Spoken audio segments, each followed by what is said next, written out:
जय हिंद. काल परवा एक व्हिडिओ पोस्ट केला होता गोळा फेससाठी हात कशाच्या हाताची पोझिशन कशी असली पाहिजे. तर मित्रांनो तो व्हिडिओ खूप साऱ्या लोकांपर्यंत पोहोचला. तर आता आपल्याला पाय ठेवणं पाय कसा असला पाहिजे, पायामध्ये नेमकं करायचं नाही. आपल्याला गोळा एकदम हलका केला पाहिजे. कोण असा फिरवत आहे, आपल्याला काय करायचं एकदम साध्या आणि सोप्या गोष्टी. आपल्याला का फरक पडला पाहिजे गोळ्यामध्ये, त्यासाठी आपल्याला गोळा फेक करायचे. लोक कसे करतात आपल्याला माहिती नाही. माझा गोळा आउट ऑफ पर्यंत कसा जाईल त्यासाठी आपल्याला गोळ्याची प्रॅक्टिस करायची. आपल्या शोल्डरनुसार पायामध्ये डिस्टन्स घ्यायचे. तुम्हाला एवढं जास्त पण घेऊ नका, एवढं कमी पण घेऊ नका. हा जो पाय डिस्टन्स घेतला 2 फिटापेक्षा जास्त घ्या. पुढचा पाय थोडासा पुढे ठेवा. गोळा इथे पकडलाय तुम्ही आणि गोळ्याला ही पोझिशन आपण ठेवली. हा पुढचा पाय पंजावरती ठेवा. या पायाला जेवढं बोल करायचं कारण जेवढं खाली जाणार आहे तेवढं आपला तुमचा गोळा वरती जाणार आहे.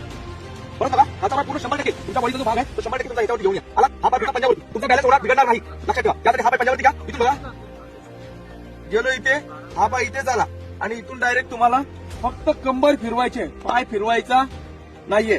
गोळा बघून खाली गेलो, इथे गेलोय, पूर्ण बॉडी फ्री आहे. पुढे आलो इथे आणि इथून पुश. समजलं?